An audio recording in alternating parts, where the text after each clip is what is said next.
Let's start the book, 0 to 1. Notes on startups or how to build the future. Point 1, Futures Challenge. Be innovative and anticipate trends. Peter Thiel and Blake Masters have a unique take on the future.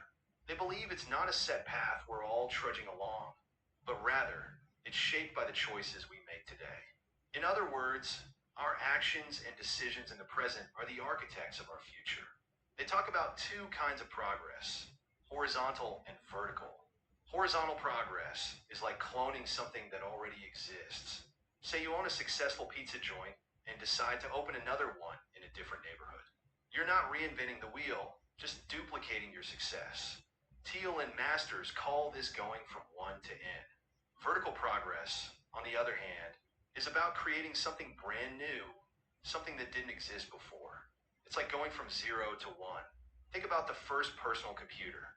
Before it, computers were these massive, pricey machines used by big businesses and research labs.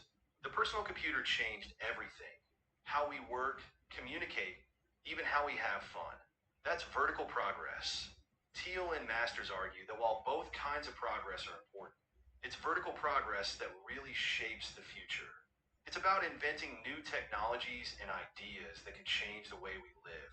Horizontal progress is more about spreading and scaling what already exists.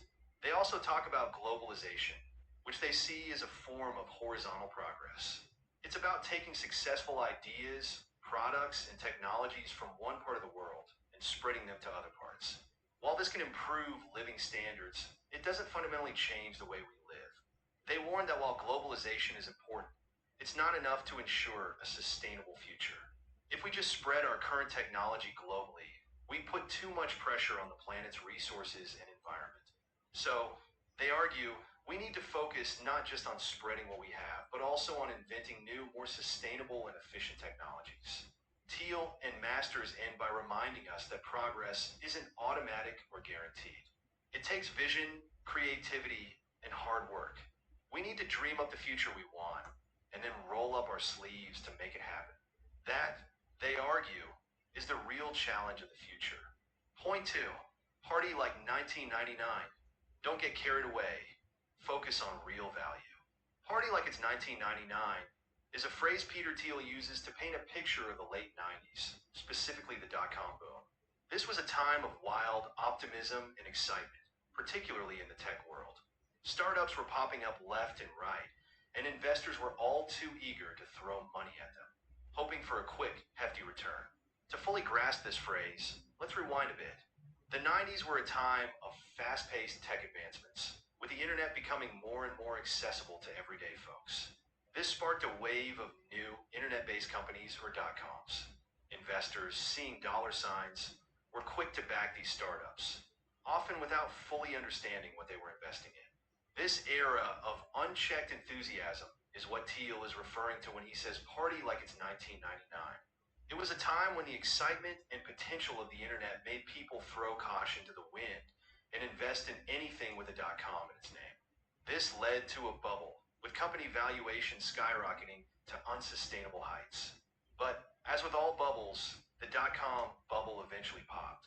Many of these startups, once valued in the billions, went belly up and investors lost a ton of money. This period, known as the .com crash, served as a harsh reminder of the dangers of unchecked enthusiasm and the importance of solid business fundamentals. After the crash, the tech world did some soul searching. Companies realized the importance of being nimble, of being able to pivot quickly in response to changing circumstances. They also learned the value of steady, incremental improvements, rather than betting the farm on a single grand vision. However, Thiel argues that while these lessons are crucial, they shouldn't lead to an overcorrection. While it's important to be cautious and learn from past mistakes, it's equally important to be bold and take risks. The biggest rewards often come from making big moves, from creating new markets rather than just competing in existing ones. In other words, while we should remember the lessons of the .com crash, we shouldn't let it squash our creativity and ambition. We shouldn't just party like it's 1999, but also learn from it and use those lessons to build a brighter future. Point 3, happy companies, Each successful company is unique. Every successful company is unique. This is a key takeaway from Peter Thiel's insights on startups and building the future. He believes that the companies that truly thrive are those that have carved out a unique space for themselves, essentially creating a monopoly in their specific market. Let's break this down a bit. A company can create a ton of value, but that doesn't automatically make it valuable. Take a company that develops a game-changing technology. It's great, but if the company doesn't manage to hold on to some of the value it creates, it won't be successful. Think about Google. They've created a ton of value with their search engine, but they've also managed to hold on to a big chunk of that value, making them one of the most successful companies out there. The amount of competition a company faces plays a big role in how much value it can hold on to. Picture a scale with a total monopoly on one end and fierce competition on the other. A monopoly is when one company is the only one providing a certain product or service. On the other hand, a competitive market is full of companies offering similar things. Monopolies can come about for a bunch of reasons. Some companies might play dirty to get rid of rivals, while others might get exclusive contracts or licenses from the government.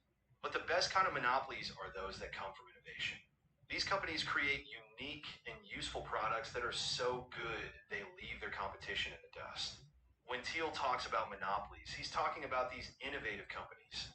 They're the happy companies because they've managed to set themselves apart from the competition and hold on to a big chunk of the value they create. On the flip side, companies in competitive markets have a harder time. Prices in these markets are set by supply and demand, and companies are often selling similar products at prices set by the market. These companies have thin profit margins and struggle to hold on to a big chunk of the value they create. Interestingly, both monopolistic and competitive companies often misrepresent their situations. Monopolistic companies might downplay their dominance to avoid attracting government attention, while competitive companies might exaggerate their uniqueness to seem more appealing to customers and investors. In a world that doesn't change, monopolies might seem bad because they can jack up prices without worrying about competition. But in a world that's always changing, monopolies can be a force for creativity that drives innovation and gives customers more choices. That's why governments allow patents, which give companies a temporary monopoly on their inventions. This encourages companies to innovate, knowing they can enjoy a monopoly and hold on to a big chunk of the value they create. So in Thiel's view, happy companies are those that have created their own monopolies through innovation and uniqueness. These companies stand out from the competition and hold on to a big chunk of the value they create. On the other hand, unhappy companies are those stuck in competitive markets, struggling to set themselves apart and hold on to value. Point 4. Competition ideology. Don't just beat rivals, create unique value. Let's talk about competition. We've all been told it's a good thing, right?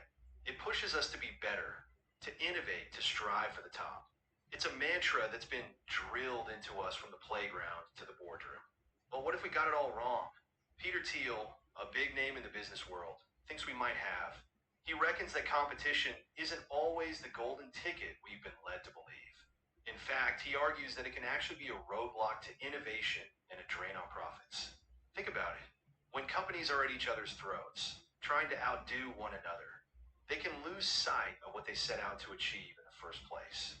They become so obsessed with copying what the other guy is doing that they forget to come up with their own fresh ideas. Take Google and Microsoft, for example. Their rivalry is legendary, but Thiel likens it to the feud in Romeo and Juliet. It's more about their similarities than their differences. And that kind of intense competition can create a hostile environment that's not exactly conducive to creativity and innovation. Thiel also brings up an interesting point from Marx. He suggests that people often butt heads not because they're inherently different, but because of the situation they're in. This can lead to a weird paradox where the more companies compete, the more alike they become, which again, isn't great for innovation. Remember the online pet store craze in the 90s? Companies like Petstore.com, Petopia.com, and Pets.com were so busy trying to outdo each other that they didn't stop to think if their business model was actually any good. The result? A lot of companies went under and a lot of investment money went down the drain. But don't get Thiel wrong. He's not saying competition is always bad. There are times when you've got to roll up your sleeves and get stuck in. And when you do, you've got to fight hard and fight fair. He knows this from personal experience. He was once in competition with Elon Musk, but they realized that the dot-com bubble was a bigger threat to their businesses than each other. So they decided to join forces, which helped them weather the storm and grow their businesses. So, what's the takeaway here? Competition isn't always the be-all and end-all. It can stifle innovation and eat into profits. It's more important for companies to focus on coming up with their own unique ideas rather than just trying to outdo the competition. But when you do have to compete, make sure you fight hard and fight fair. Point 5, last mover advantage. Late but superior entry can win. In the world of startups, there's a counterintuitive concept that's worth wrapping your head around: the last mover advantage. It's not about who gets there first, but who stays there last. Let's break it down. First off, let's debunk a myth. A company's worth isn't just about its current profits. It's also about its potential to rake in the dough in the future. This is where startups can outshine the big guys. Sure, established companies have a steady cash flow, but they're also up against fierce competition and market forces that chip away at their profits. Meanwhile, innovative startups, especially those with monopoly potential, are sitting on a gold mine of untapped future growth and revenue. So, what makes a monopoly so special? Well, there are a few things. Firstly, there's proprietary technology. If a company has tech that's leagues ahead of anything else out there, it's got a serious leg up. This tech lets the company offer something unique and valuable, setting it apart from the competition and paving the way to monopoly status. But if the tech is only a smidge better than the competition, it's not going to make waves in a crowded market. Next up, network effects. This is when a product or service gets more valuable the more people use it. Think about it. The more friends you have on Facebook, the more you get out of it. Network businesses usually start small and then scale up because you can't just snap your fingers and have millions of users. A lot of companies underestimate these types of businesses at first because they seem small and unimpressive. Then there's economies of scale. As a company gets bigger, the cost of running the business doesn't go up at the same rate. This is especially true for businesses that aren't labor intensive or heavily reliant on customer service. Monopolies can scale up effectively, getting stronger and more profitable as they grow. Lastly, a killer brand image can also help a company become a monopoly. A strong brand is more than just a catchy name or logo. It's a promise of quality and value. Take Apple, for example. Its brand appeal isn't just about clever marketing, but also the top-notch quality of its products. A strong brand can help a company establish and maintain a monopoly, but only if the products or services it offers really live up to the brand's promise. So, what's the game plan for startups? Start small, then aim to monopolize. Find a niche, then scale up. Don't try to shake up the market right off the bat, as this can drain resources and energy. Think of business like a game of chess, where strategy is key. Always have your end game in mind and aim for the last mover advantage, where you can dominate a market and enjoy the perks of being a monopoly. Point 6, not a lottery ticket. Success is strategic, not luck. Peter Thiel, in his insightful take on entrepreneurship, challenges the notion that success in business is a game of chance. He boldly states, "You are not a lottery ticket." This isn't just a catchy phrase. It's a metaphor that encapsulates his belief that success isn't a random event, but a result of strategic actions and deliberate decisions. Think about a lottery ticket. It's all about luck, right? You buy one, cross your fingers, and hope for the best. But Thiel argues that building a successful business isn't like playing the lottery. It's not about waiting for the stars to align or for luck to strike. It's about having a clear vision and working relentlessly to make it a reality. Take Steve Jobs, for example. The man behind Apple didn't just stumble upon success. He had a clear vision of what he wanted to achieve, and he worked tirelessly to make it happen. He didn't wait for the perfect opportunity to fall into his lap. He created it. That's the crux of Thiel's argument. Success isn't a lottery.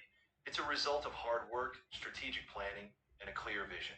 Thiel goes on to talk about 4 different attitudes towards the future: definite optimism, indefinite optimism, definite pessimism, and indefinite pessimism.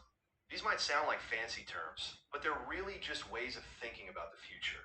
Definite optimism is when you believe that you can predict the future and that it's going to be better than the present. This mindset encourages action, as you believe you can shape your future through your decisions. Indefinite optimism is when you believe the future will be better, but you're not sure how it's going to happen. This can lead to a sort of wait and see approach. Definite pessimism is when you believe the future can be predicted, but it's going to be worse than the present. This can lead to a defeatist attitude, as you feel your actions won't make a difference. Indefinite pessimism is when you believe the future will be worse, but you're not sure how it's going to happen. This can lead to a sense of hopelessness. According to Thiel, the most successful entrepreneurs are definite optimists. They believe they can shape their future through their actions, and they work tirelessly to make their vision a reality. This is the mindset Thiel encourages us to adopt. In his words, you are not a lottery ticket. You're not at the mercy of chance or luck. Your success is in your hands. Point 7. Follow the money. Keep an eye on your finances. Follow the money is a mantra that rings true in the world of startups and venture capital.